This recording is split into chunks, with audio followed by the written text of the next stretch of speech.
Hey guys, you all welcome to Asar educations.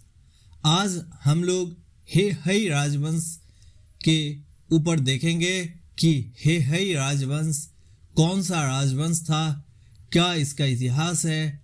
बहुत ही दिलचस्प इतिहास है इसका। नाम भी सुनने में थोड़ा सा अलग लगता होगा, हे हई राजवंश। ये हे हई राजवंश का इतिहास वास्तव में यदि ले तो महाभारत और भगवत पुराण से इसका कहीं ना कहीं कनेक्शंस है, और इसलिए भी हे हई राजवंश काफ़ी महत्वपूर्ण हो जाता है। इंटरेस्टिंग है एग्जामिनेशन पॉइंट में भी से भी, और ऐसे नॉर्मली जनरल नॉलेज या जनरल स्टडी के लिए भी आप इसे जान सकते हैं। यदि असर एजुकेशन चैनल पर नए हैं तो चैनल को सब्सक्राइब कर दीजिए। एंड आई होप कि आप सब जो है वेल एंड फाइन होंगे। आज हम लोग हे हई राजवंश के इतिहास को देखेंगे। देखिए, हे हई जो है वो पुराणों में वर्णित है, और यह एक भारत का प्राचीन राजवंश था। जब राजवंशों को पढ़ते हैं तो चाहे वो भोई राजवंश हो या गजपति राजवंश, कोई भी राजवंश से पुराना राजवंश यहाँ पर हे हई राजवंश था। हरिवंश पुराण आप लोग जानते होंगे। हरिवंश पुराण हिंदू धर्म के पुराणों में एक बहुत ही प्रसिद्ध पुराण है जिसको हरिवंश पुराण कहते हैं।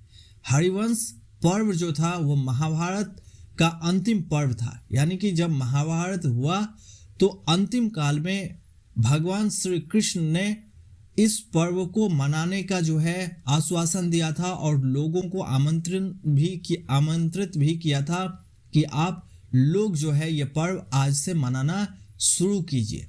तो यहीं से जो है हरिवंश पुराण में यह कथा का उल्लेख हम लोगों को मिलता है।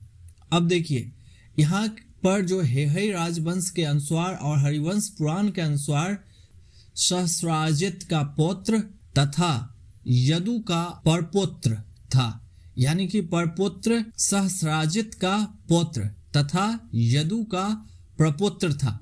तो पौत्र मतलब जानते हैं आप, यहाँ पे सन के सन जो होते हैं उनको पौत्र कहते हैं, और परपौत्र मतलब हो जाता है सन के सन। यहाँ पर थर्ड जनरेशन में उसको प्रपौत्र कहते हैं। यहाँ पर सहस्राजित का पौत्र तथा यदु का परपौत्र था। हरिवंश पुराण इसी घटना पर और इन्हीं पर जो है लिखा गया, यह हे हई राजवंश। हे हई का राजवंश जो है यहीं से लिंक है। अब इसका उल्लेख श्रीमद् भागवत महापुराण, जो आप जानते हैं यह भी हिंदू धर्म के एक बहुत ही पावन और जो है प्रॉस्पिरस ग्रंथों में से है। दुनिया में सबसे अधिक पढ़े जाने वाले यदि कोई ग्रंथ है तो आप, और जिनको बहुत ही आदर सम्मान के साथ जो है पढ़ा जाता है, वो है श्रीमद् भागवत महापुराण।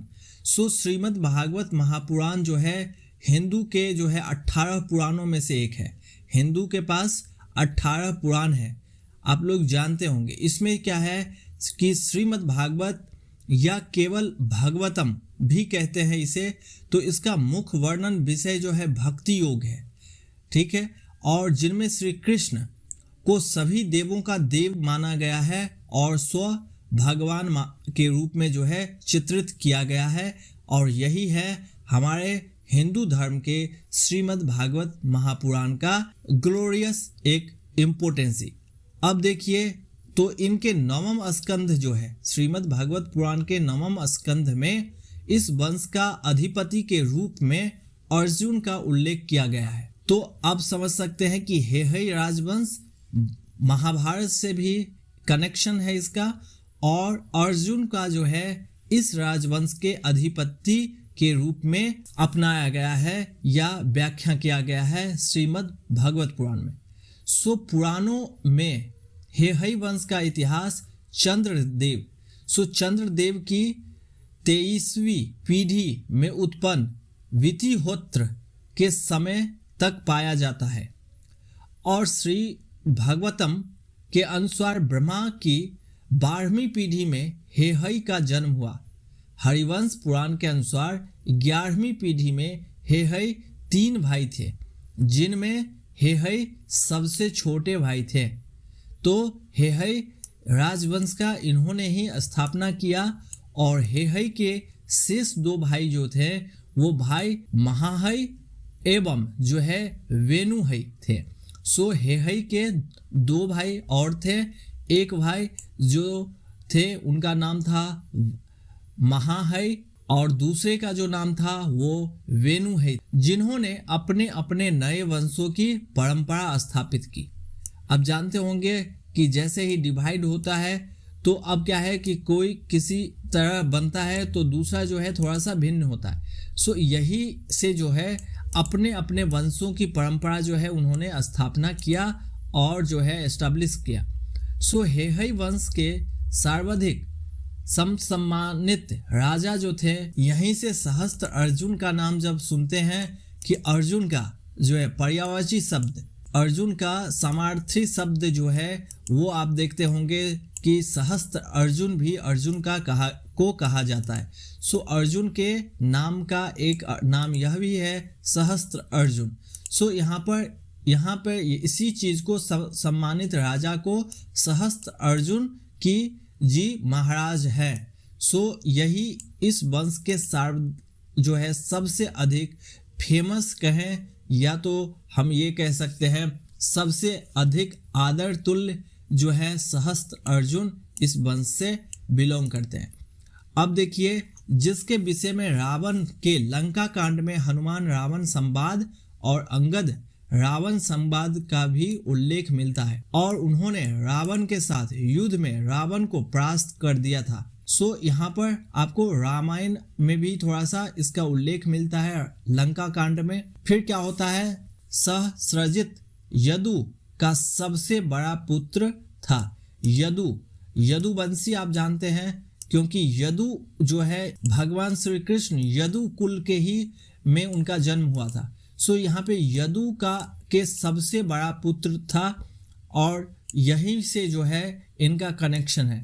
सो क्या होता है कि जिसके वंशज जो है हेहई थे, ठीक है, हेहईस भी इसे कहा जाता है या हेहई राजवंश कहते हैं या तो फिर हेहईस के भी कहते हैं। वंशज थे वो हेहईस, जिनके वंशज थे तो उनको हेहई राजवंश हम लोग कहते हैं। अब क्या है, कार्तवीर्य अर्जुन के बाद उनके पौत्र जो है उनके पौत्र फिर क्या होता है कि अर्जुन के बाद उनके पौत्र जो है तलंग जंघा और उनके पौत्र जो थे वो वित्रोत ने अयोध्या पर कब्जा कर लिया था। ठीक है, तो वित्रोत जो थे किसके पुत्र थे, यहाँ पे वो पौत्र थे। तो कार्तवीर्य अर्जुन के बाद जो है उनके पौत्र तत्लजंघा और उनके पौत्र वित्रोत ने अयोध्या पर कब्जा कर लिया था और इसलिए अयोध्या पर क्योंकि उन्होंने कब्जा किया था तो इस वजह से यह काफी एक फेमस हो जाते हैं। अब देखिए, तात्रजंग उनके पुत्र वित्रोत को राजा सगर ने मार डाला था। राजा सगर जब देखते हैं तो क्योंकि आप लोग रामायण पढ़ते होंगे या रामायण की पृष्ठभूमि जानते होंगे तो भगवान श्री राम जो थे मर्यादा पुरुषोत्तम तो सगर वंश से ही बिलोंग करते थे और यही माना जाता था कि उनके ही पूर्वज जो है वो समुद्र को भी जो है खुदाया था। सो यहाँ पर क्या है कि उन्होंने राजा सगर ने जो है क्योंकि अयोध्या पर कब्जा कर लिया था तरल जंघा, सो तरल जंघा को या तरल जंघा भी कहा जाता है और यहाँ पे कभी कभी इसी तरल जंघा को आप ताल जंघा भी देखेंगे कि ताल जंघा भी कहा जाता है।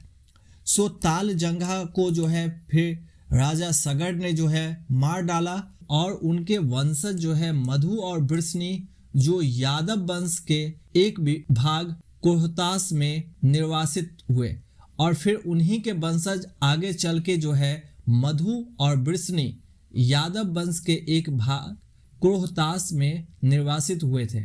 सो यही है हेहई राजवंश का इतिहास क्योंकि हेहई राजवंश बहुत ही पुराना राजवंश है।